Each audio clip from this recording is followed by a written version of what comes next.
well. I said, you know what? I have a few seconds. Let me go ahead and check in with the old subscribers, the new subscribers, and all those here on the YouTube platform. I had to pivot. And this is what we have to do in life. But I just wanted to show my face and check in, make sure everybody is good, let you know I'm good. You know what I mean? Continue to do what it is that I do. And I know that you're doing the same. And there's uh, so much non-stop. It's like traffic on the road, right? You can hear the traffic outside, just non-stop. This is gonna be a soul session, so y'all already know what it is. It's just non-stop, and it's not necessarily the healthiest way to live. It's not the healthiest thing if we don't stop to process. And by the way, I'm on my phone, so shout out to everybody. And if I don't see your message at first, be patient. But it's not necessarily the healthiest way to live, to constantly be either taking in, or giving out, giving out, giving out. And the way in which all of civilization of the Western world is going, it's constant. It is encouraging the creators to constantly give. It's encouraging the consumers to constantly be consuming. And either which way you take it, it's unhealthy. And for those who know me, know that I'm all about balance and health and mental health, as well as physical health, as well as emotional health. And so these are just some things that I kind of like to practice what I preach. So sometimes you may see me, I may come and do a series. You may see me pop in, do what it is that I have to do. And then you'd be like, where's Amuna? Amuna is getting her mentals together. You know what I mean? Because if you can't give, we've heard it before, you can't give out of a, wait, how am I saying hi to myself? That has to be one of my children. I'm gonna have to check on them. You can't, please, if that is one of you people's, can you turn off the live, please? When I'm saying hi to myself, not typing, we already know.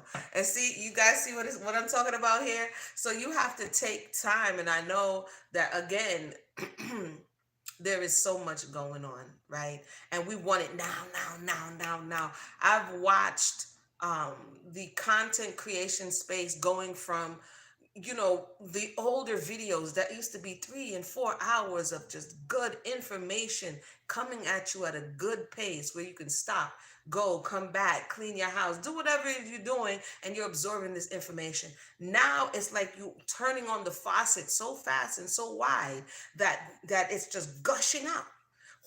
It's just gushing out. And if you don't fit in that mold, it's like, you have 7 seconds, you have 2 seconds. It's like, if it takes 2 seconds or if it takes 7 seconds to get this information that you're looking for, then you may not really be looking for this information. Whatever that information may be, it's unrealistic. And I've said this in times past, but I think it's important to say it again. It's It's unrealistic to expect that we are going to consume all of this information that took some people a lifetime to get, that took years to get, that all of this understanding doesn't work like that. In recent times, the children are like, Mommy, let's watch Avatar again. So they have me watching Avatar, from the 2007 cartoon series, right? For how many people have seen Avatar? And essentially, in this show, these each person represents an energy from the water kingdom, from the fire kingdom, from the earth kingdom, and they all have to go and find these masters. These people who have mastered this element, right? Ultimately, for this avatar to embody all of these elements. So as we're watching this show, we're pausing, of course, because you know me, I'm going to be having these conversations with my children, as to what the show estimation, what I have gotten from it, is really trying to convey. I'm letting them know, even in this, all of these elements are within you.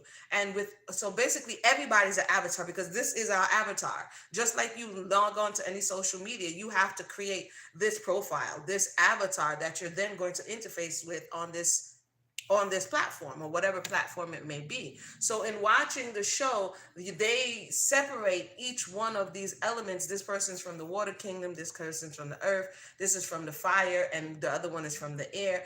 But the reality is, all of these elements are within them or within us. And when they come together, we become alive, right? Without heat, our body produces heat. Without water, which we're 60, 70% water, depending on your body weight. Without air, you can't breathe in, you're not alive. You understand what I'm saying? Without earth, which is the flesh, or which is what we are used to animate, we won't be here. So in essence, all of these elements come together to create this, our avatar. And when we learn to master these elements within ourselves, then we will be able to move through the earth in the way in which we were designed, right? And what's happening is everything in and around us is geared towards exploiting consumption, um, just enlarging.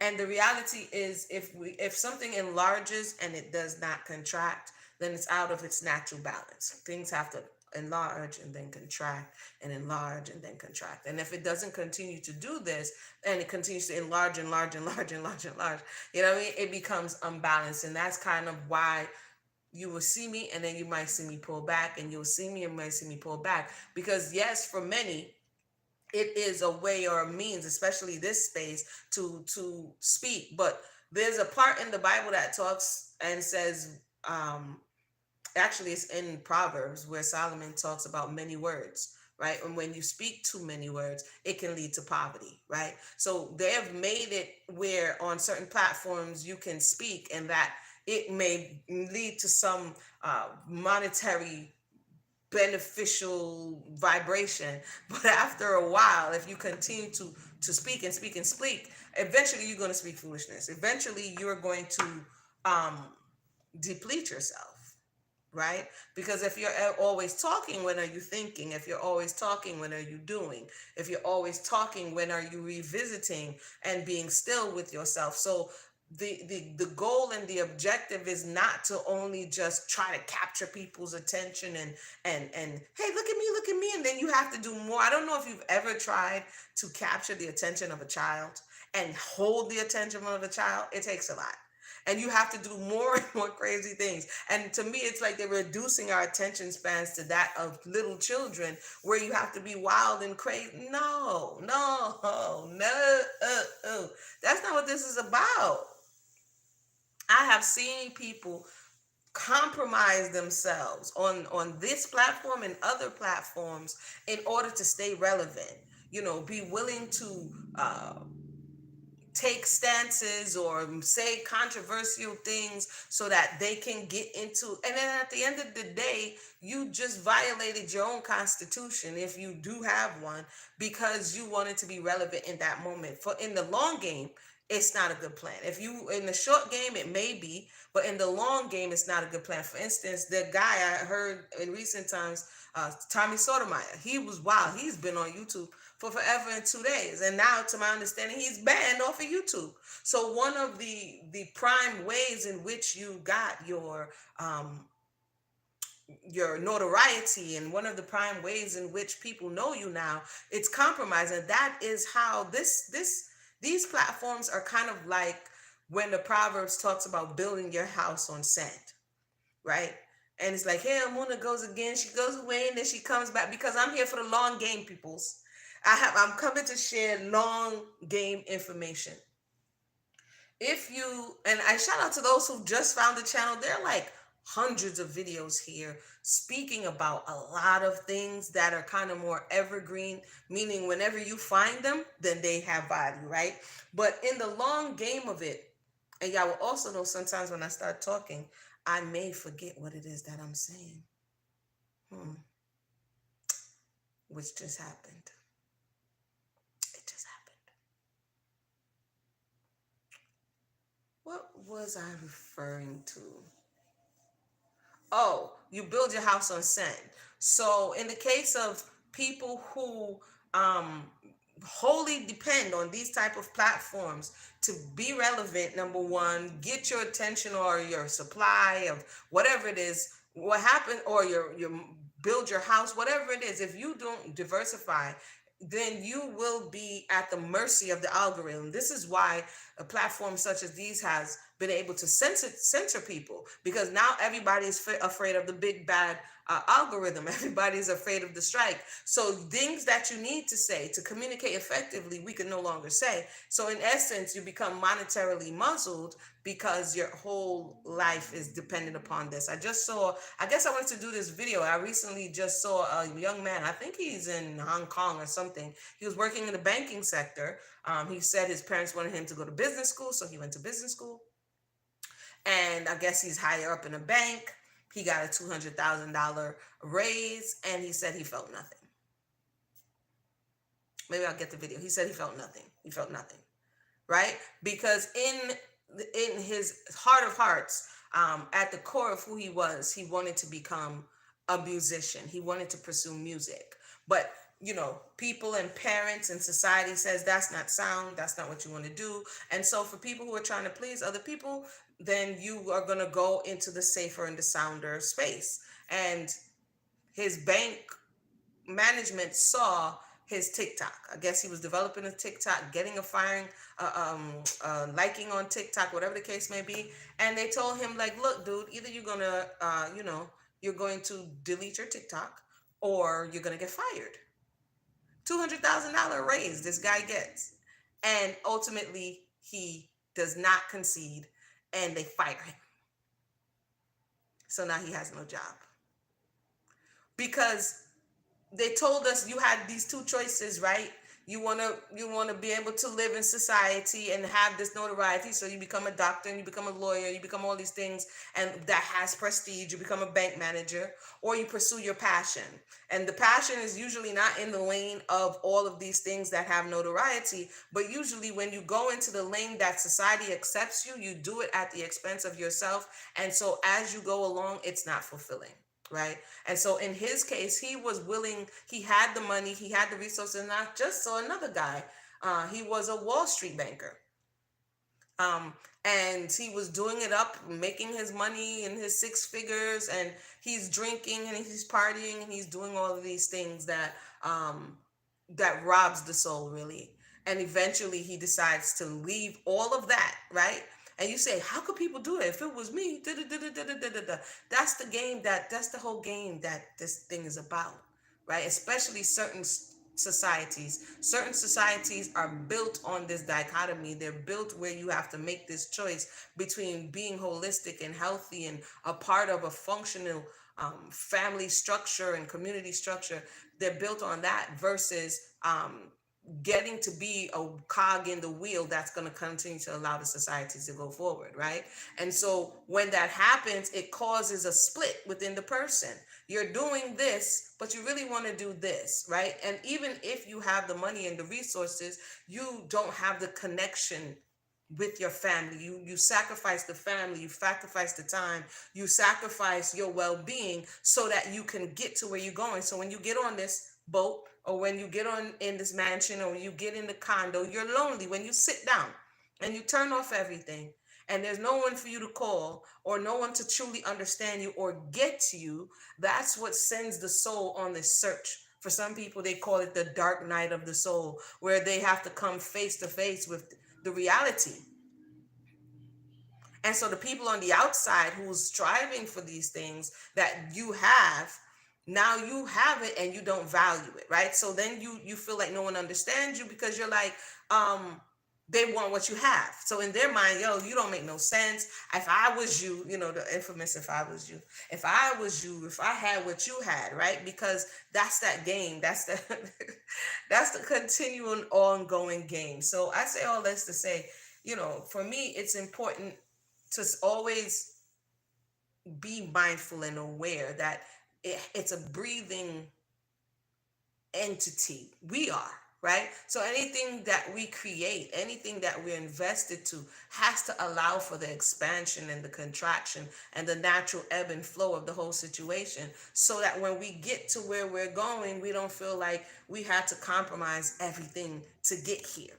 Because if you do that, it's not going to be satisfactory. And I tell my children, as I'm having conversations with them, that look, material things in my experience, and I've had some experience in this field, okay, material things cannot fill the void of the soul. That's the big trick. That's the big woo. You know what I mean? Material things cannot and do not fill these voids.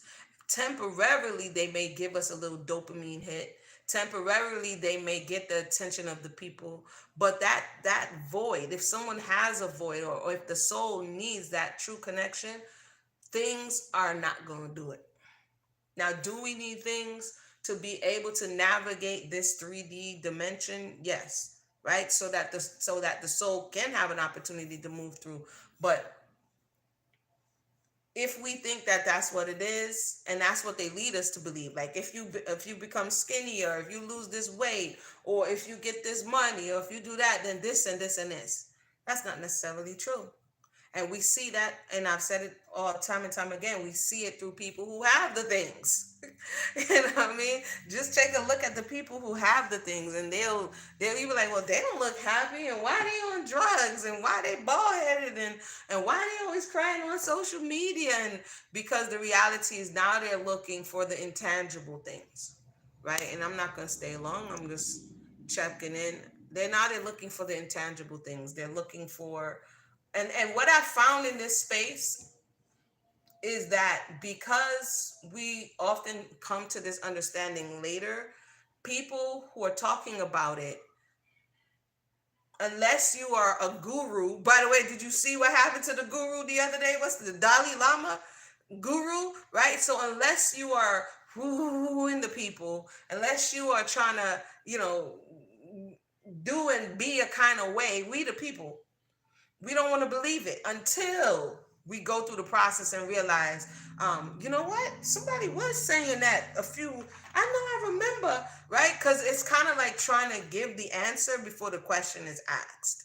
And so I've just found it, just like for other people, when I was searching, they've just left it there. They've made their contribution, and they are not as invested as others are in when the person finds it, right? And that took some learning for me. Like, make the contribution, and somebody could find it 4 years later, 8 years later, 10 years later, 50 years later, whenever they find it, they find it. And this has been real for me, and then I'm going to wind it down in my ancestral search, right? And for those who maybe knew, I went through about five generations on both sides of trying to put together and being successful after many years of putting together a picture of my family tree, right? And things are left on record 100 years ago.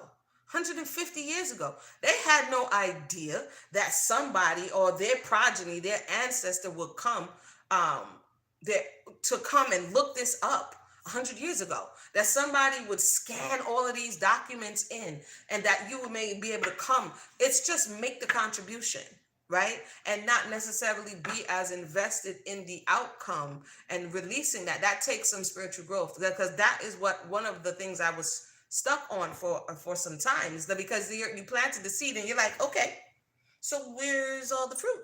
You know what I mean? What's going on? Can we have the conversation? And I noticed that oftentimes people be like, Amuna, that's just not where I'm at right now. That's just not where I'm at. And I'm like, why not? You know what I mean?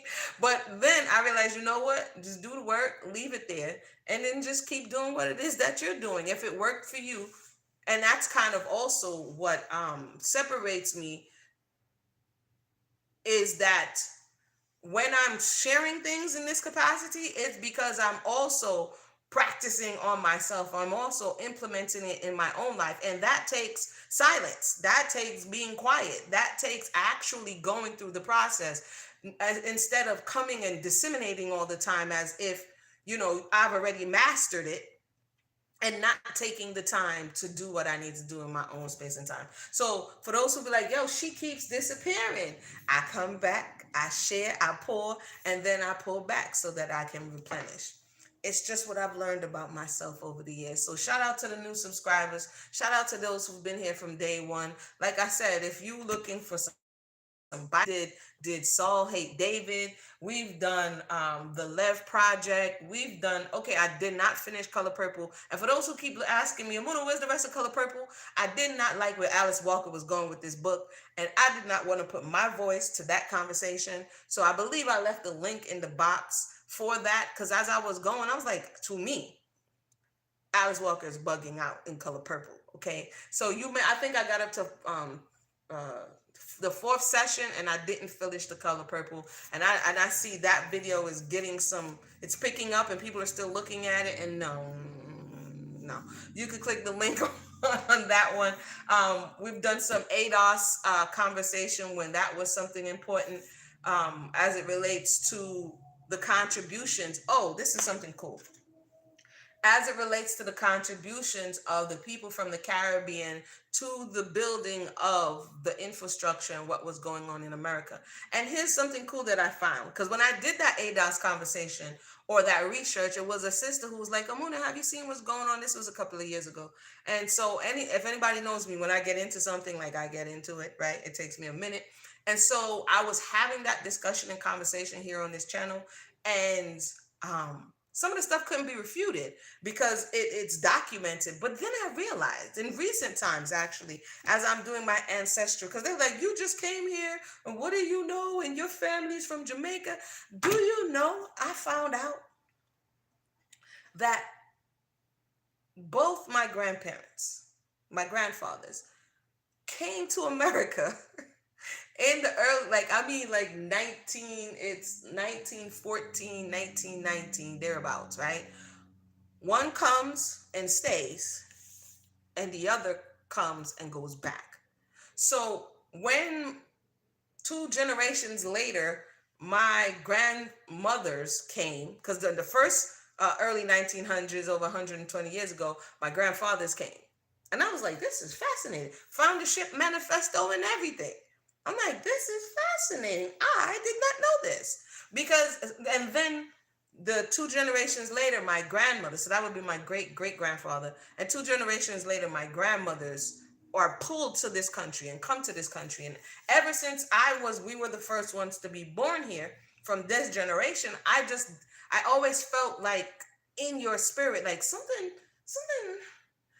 not adding up. And this is the beauty of ancestral DNA searching. And I know I'm jumping topics because I'm just doing a, hey, how you guys doing, right? The beauty of doing your family lineage, not just you come from this place and you come from that place. Which, by the way, why did I recently see a man swipe a dog and send it into the DNA? And they said the dog was from all of these different places. Basically, he was trying to prove that the DNA tests are not 100%. That was hilarious. But if you can see some of the things that your foreparents went through, those things are encoded, right? And so certain inclinations that we may have, certain unexplainable desires that we may have, certain familiar patterns that we may fall into are coming from those grooves that was developed from those who came before us, right? So you can have a natural inclination to something and not know why. It could be for good and it could not be for good, right? So this research, for somebody who's always just been interested in the soul, somebody who's always been interested in understanding myself, understanding what's going on with me and the familiar space, because a lot of people like, I'm breaking generational curses. We gotta know what that is. We have to be willing to speak to it honestly. We have to be willing to not just cut it off. Like, I see a lot of people like, you have to know what you're cutting off, because if you don't know what you're cutting off, you can also be a carrier, right? So you think you're cutting it off in someone else, in other people, but it may be with you.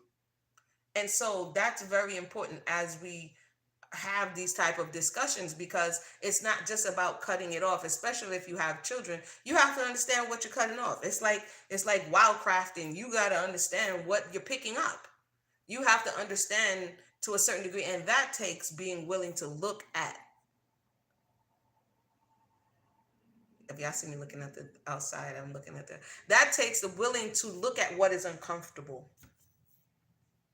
and accepting the reality of it, accepting the truth in other people, your familiar people, as well as what's in you, right? And some of these old records, if you don't have the full story, they have stuff like birth dates, death dates, marriage.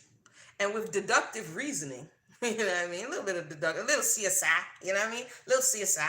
With deductive reasoning, one would be able to begin to put together a picture to understand what exactly happened.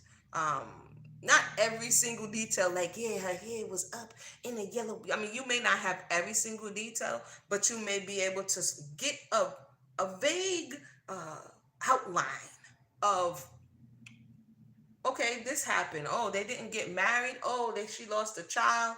Oh, they said, you know what I mean? You'll begin to get those things. And like I said before, if you have parents and family members who are still alive and have some information, it behooves you to talk to them.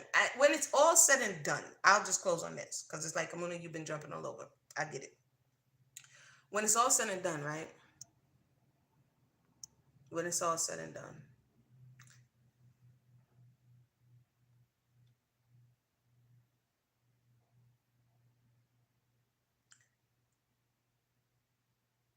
there are some who think this is it, YOLO.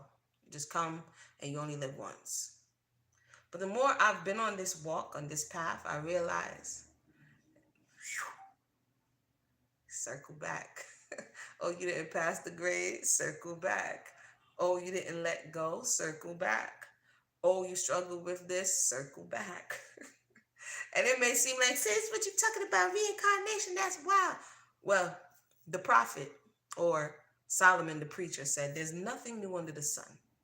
And so, perchance, if we don't master the levels within ourselves, then perchance you might have to circle back and do those things. And so if you approach life in that way, it would help to move through these hurdles and these opportunities with urgency. Right? If something is uncomfortable and you don't want to do that again, then you need to address and resolve the things that manifested these things so that you don't do that again. Right? Because if you do it again, that means you have not learned, and therefore here comes the lesson again in another form. That's how it works. And that's what I've learned.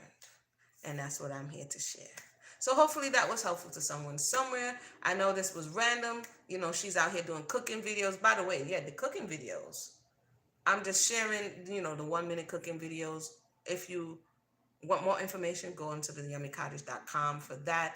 And, I'll pop in here and there to share other things. I've had to pick up other odd and end type of jobs. Y'all don't want to know. Y'all don't want to know. It ain't nothing crazy. But, I have some stories, boy. Anyway, that's what I've been doing. Let me know in the comment section below what you've been doing. And look, we'll talk soon, okay? One.